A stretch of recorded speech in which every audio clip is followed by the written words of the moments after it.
nombre es Isabel, pero en el hospital todos me llaman Isa. Tengo 32 años y trabajo como enfermera desde hace más de 10 años.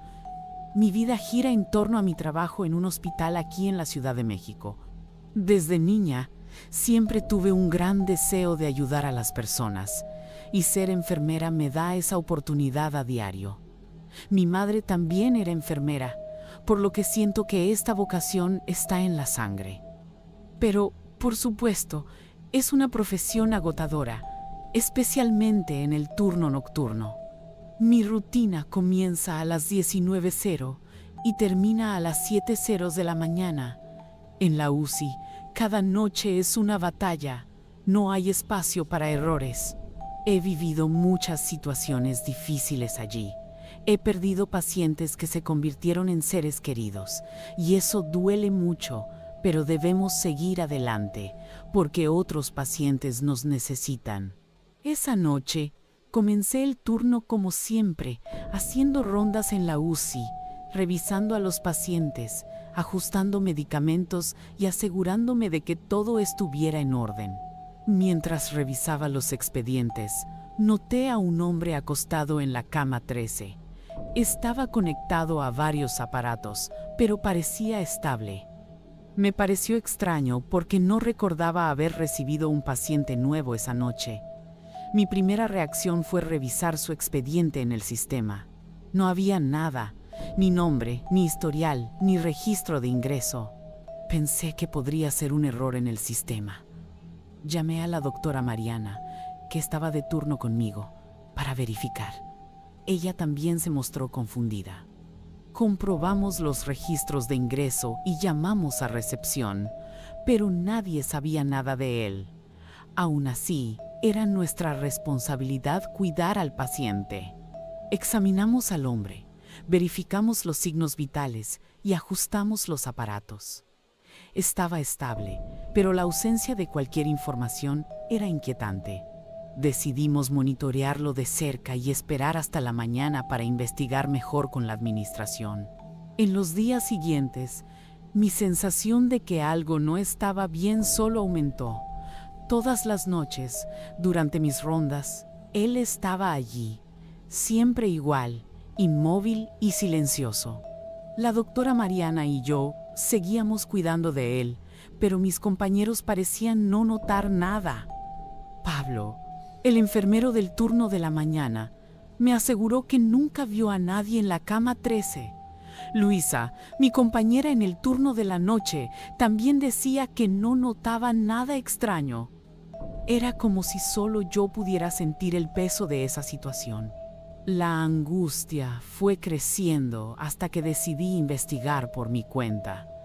En una noche libre fui al archivo del hospital y pedí consultar los registros de los pacientes de la UCI.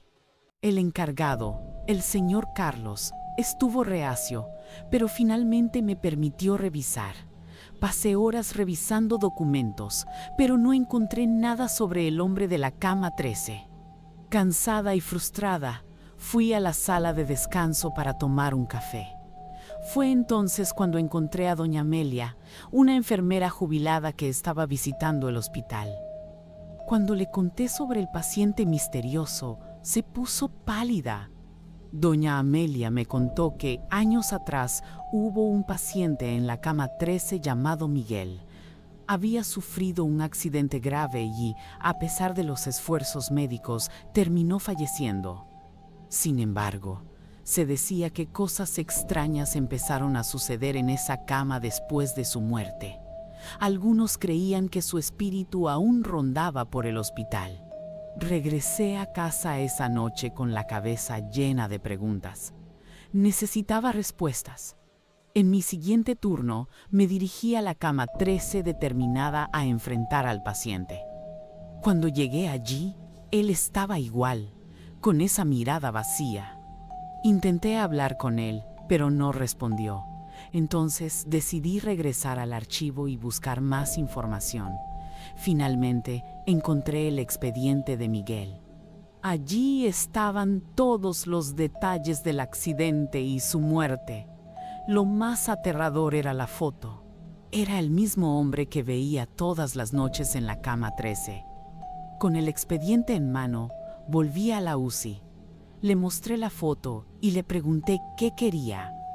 Para mi sorpresa, finalmente habló. Con una voz débil y distante, dijo: «Solo quiero que alguien sepa lo que me pasó». Mi corazón casi se detuvo. Le pregunté qué quería decir con eso y me contó que había sido víctima de negligencia médica. En la noche del accidente, los médicos estaban sobrecargados y no le prestaron la debida atención. Murió por un error que podría haberse evitado. La revelación me dejó triste y furiosa. Al día siguiente, fui a la administración del hospital y denuncié lo que me había contado. A pesar de ser una historia antigua, iniciaron una investigación. Después de eso, algo cambió. La noche siguiente, cuando volví al turno, la cama 13 estaba vacía. Miguel ya no estaba allí. Era como si finalmente hubiera encontrado paz. La investigación confirmó la negligencia médica, lo que provocó cambios importantes en el hospital. Se revisaron los procedimientos. El personal recibió capacitación adicional y se implementaron sistemas de control para evitar que algo así volviera a suceder. Nunca volví a ver a Miguel, pero su historia marcó mi vida. Saber que su muerte no fue en vano y que, de alguna manera, ayudé a traer justicia y cambios en el hospital me dio paz. Miguel encontró descanso y yo encontré un propósito renovado en mi trabajo. Me llamo Marcos y soy enfermero. Después de muchos años trabajando en un hospital en la Ciudad de México, decidí enfrentar un cambio y buscar nuevas oportunidades en otra ciudad. Fue así como conseguí un empleo en Mérida, una ciudad rica en cultura y conocida por su tranquilidad. Confieso que, al principio, estaba bastante emocionado con la idea de comenzar de nuevo en un lugar diferente. Era una oportunidad para explorar horizontes distintos en mi carrera y, de paso, conocer una nueva comunidad. Pero, desde los primeros días en el nuevo hospital, algo me incomodaba. No sé bien qué era. Tal vez la sensación de estar en un ambiente desconocido o, quizás, algo más profundo. A pesar de ello, mantuve mi enfoque en el trabajo. Después de todo, como enfermero, mi prioridad siempre fue cuidar de los pacientes y asegurarme de que recibieran el mejor tratamiento posible. Sabía que tenía que adaptarme al nuevo entorno y dar lo mejor de mí. Mientras intentaba ajustarme al ritmo frenético del nuevo hospital, un caso en particular llamó mi atención. Un paciente llegó a urgencias en estado grave, víctima de un accidente de moto. Los médicos lucharon por estabilizarlo, pero su estado era crítico y en poco tiempo fue trasladado a la UCI, donde cayó en coma. El paciente, llamado Daniel, tenía pocos familiares en la ciudad. La única persona que aparecía regularmente a visitarlo era su tío, un hombre de mediana edad llamado Lorenzo. Él venía todas las noches, siempre con una expresión preocupada, pero agradecido por el cuidado que yo y el equipo médico le brindábamos a su sobrino. Nuestras conversaciones eran simples y directas. Lorenzo hablaba sobre la personalidad y los gustos de Daniel, como si estuviera compartiendo historias sobre un querido amigo. Parecía genuinamente preocupado por el bienestar de su sobrino, y siempre me agradecía por estar allí para cuidarlo.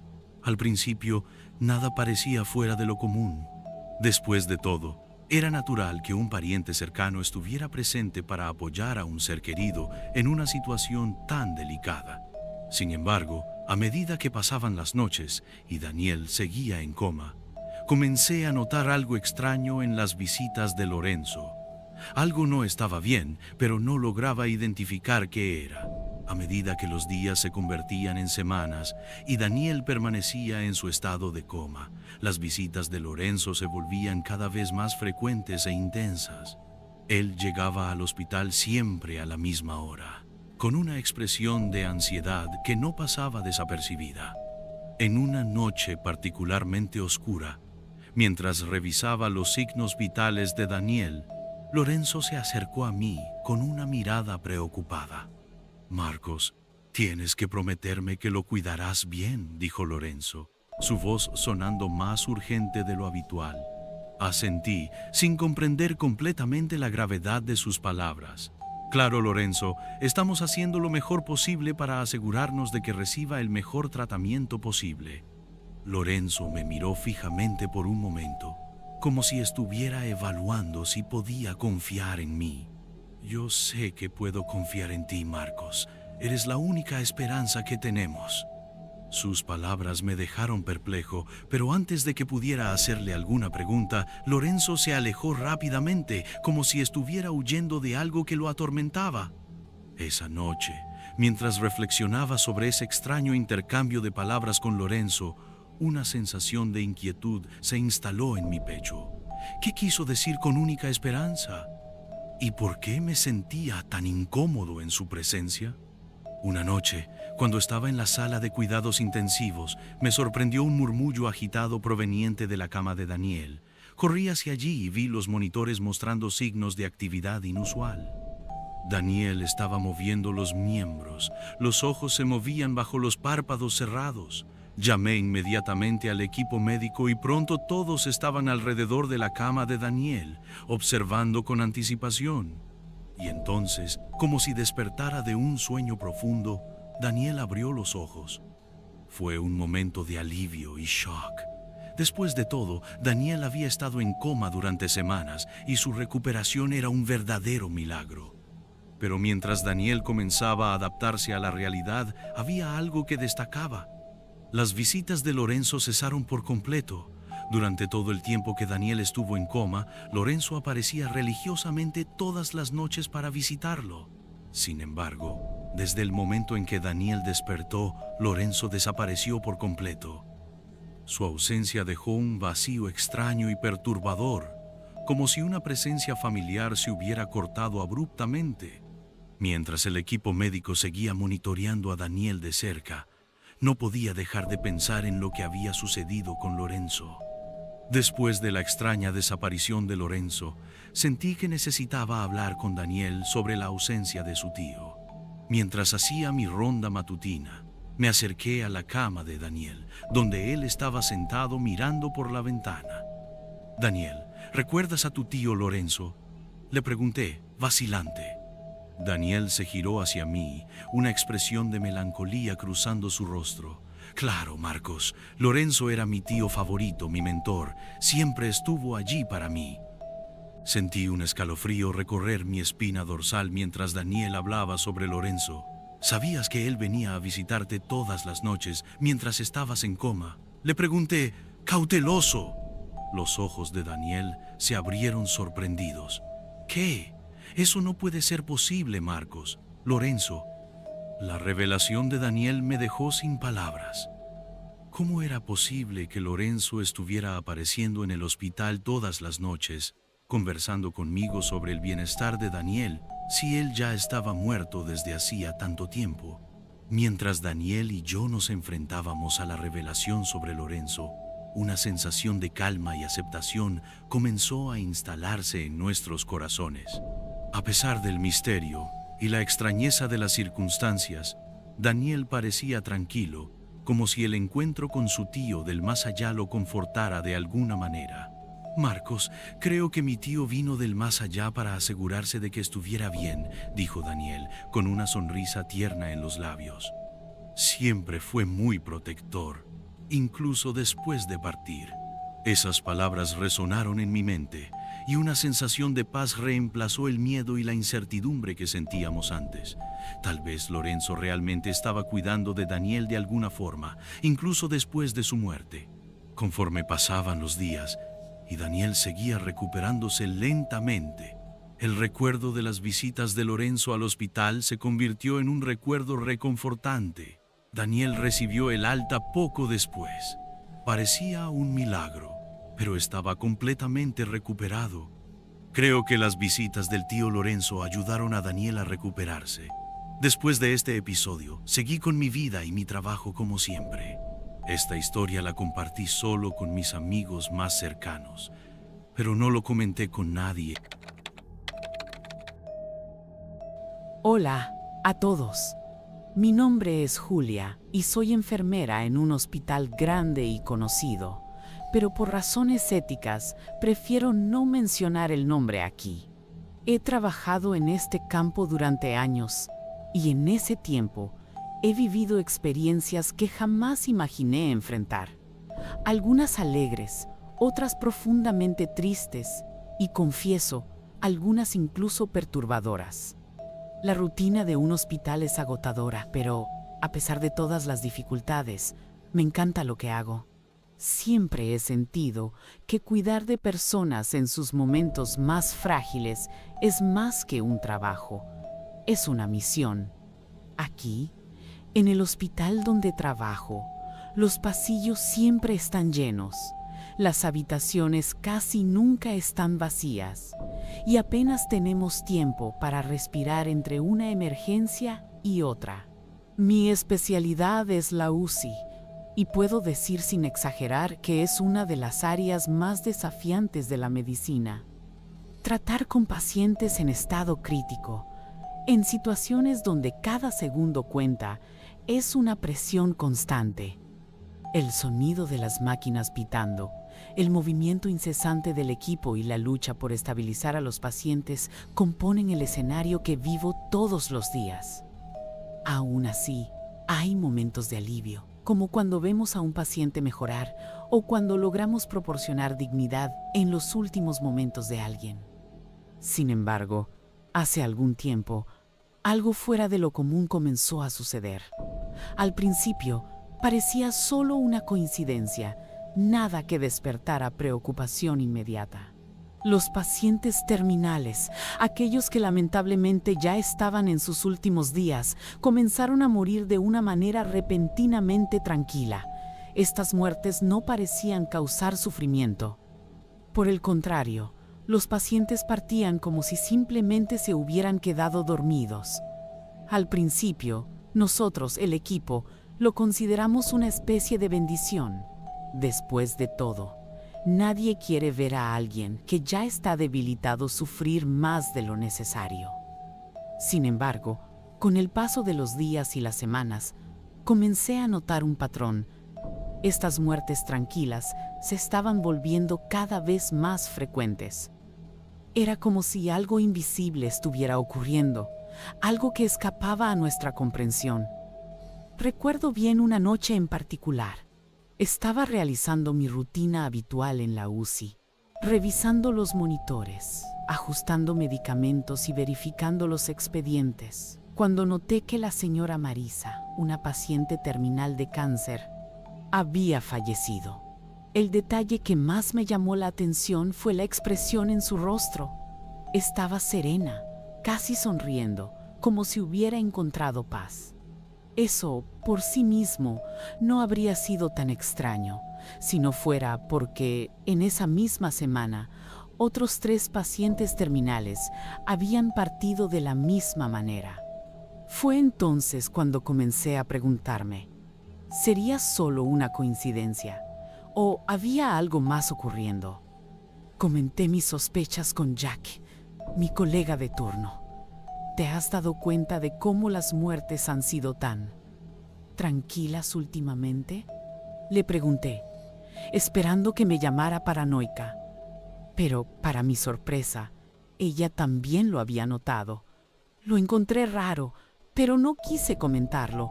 Parece que están siendo liberados de alguna forma, ¿no lo crees? Esa conversación se quedó en mi cabeza. No podía deshacerme de la sensación de que algo estaba mal.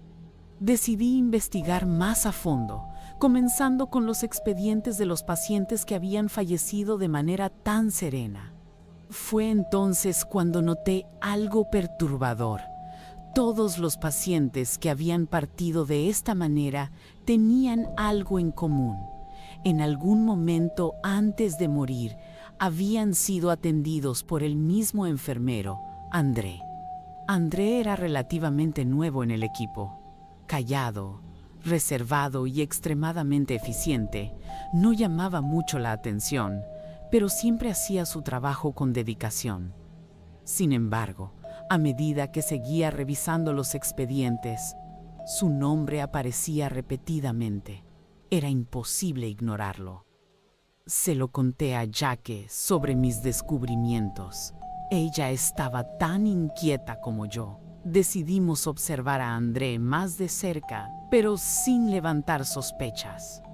Comenzamos a prestar atención a sus turnos, a los horarios en que los pacientes morían y a cualquier comportamiento fuera de lo común. Una noche, mientras realizaba mi ronda, me di cuenta de que André había entrado en la habitación del señor Miguel, un paciente anciano en estado terminal. Decidí quedarme de lejos, observando por la rendija de la puerta. Lo que vi me dejó helada. André estaba al lado de la cama, susurrando algo en el oído del señor Miguel. No pude escuchar lo que decía, pero había algo inquietante en su postura. Parecía concentrado, casi en trance. El señor Miguel, que hasta entonces estaba inquieto, se relajó por completo. Unos minutos después, falleció. Salí de allí temblando, sin saber qué hacer. Confronté a André esa misma noche. Le pregunté directamente, ¿qué estabas haciendo en la habitación del señor Miguel? ¿Qué le dijiste? Él me miró, confundido, y negó cualquier cosa fuera de lo normal. Sin embargo, yo sabía lo que había visto. Fui a ver a la doctora Carla, la directora del hospital, y le conté todo. Juntas, decidimos investigar más a fondo. Llamamos a seguridad y revisamos los registros de entrada y salida del área de pacientes terminales. Las pruebas eran claras. André había estado presente en prácticamente todos los casos de muerte tranquila en los últimos meses. Cuando lo confrontamos nuevamente, finalmente confesó. Según André, había aprendido un ritual durante un viaje al interior, con un curandero. Este ritual, según él, ayudaba a aliviar el sufrimiento de los pacientes terminales y les proporcionaba una transición pacífica. Él creía que estaba haciendo el bien, pero confesó que no siempre podía controlar lo que sucedía. En algunos casos, los pacientes tenían visiones aterradoras antes de morir, y él mismo comenzó a sentir que algo sombrío lo seguía. La policía fue llamada, y André fue arrestado. El hospital implementó nuevos protocolos para evitar que algo así volviera a ocurrir. Pero hasta el día de hoy no puedo olvidar lo que vi. Las expresiones de paz de los pacientes, los susurros de André, las sensaciones perturbadoras que rondaban la UCI. ¿Realmente encontraron paz o algo mucho más oscuro estaba sucediendo?